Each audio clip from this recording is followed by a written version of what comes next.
Try to think of some people who had other motives. Okay. I was good friends with names I can't That's remember. right. We had a guy in our outfit. I became very friendly with him when I reached the hospitals. I hadn't fought with him. He was a stockbroker. That is, he didn't own any piece of the firm, but he, what do you call it? Your stockbroker, that you call up to buy, sell your stocks, stuff. He had traveled to Spain any number of times, not married, and loved the Spanish people. And he came with his own money and came across to Spain and joined the international brigades. Hemingway had a asshole buddy, I can't think of his name either, and he was a horse expert. He used to write a column for the Daily Form, the racing form. It still in existence today, I can't think of it.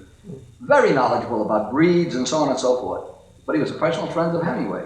He met Hemingway in Paris, and Hemingway had gotten a number of ambulances that Hollywood people had donated money for, and he needed somebody to drive him down. And this guy offered to drive it down, and he got down there, and meanwhile he'd been talking to Hemingway, and he saw what this whole thing was about, and he volunteered, and he joined the brigade.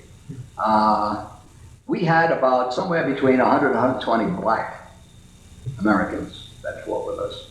Of various, we had a couple of Zionists.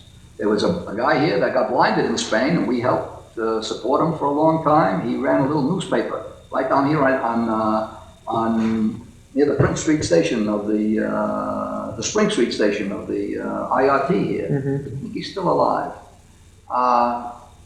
There were all kinds of people like this that were in Spain. Now, were all of them motivated by ideology? One thing, yes.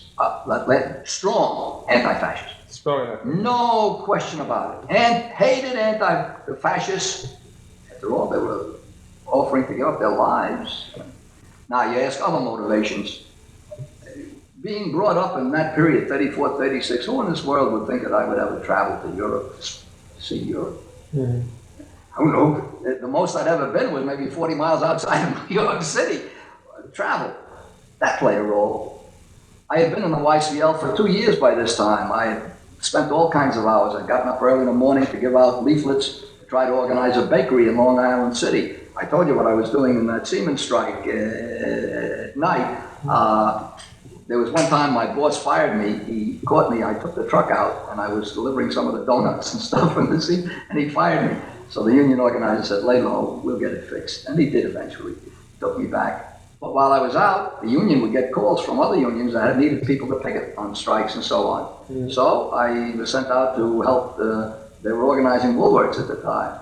So I was on the picket line at Woolworths one day, and then in the middle of everything, the organizers yelled, "Everybody inside!" So the whole picket line goes inside. And they took it over. They had to sit down. They spent overnight, and 4 of those guys were the leaders, were talking and so on and so forth. They all show up in Spain later.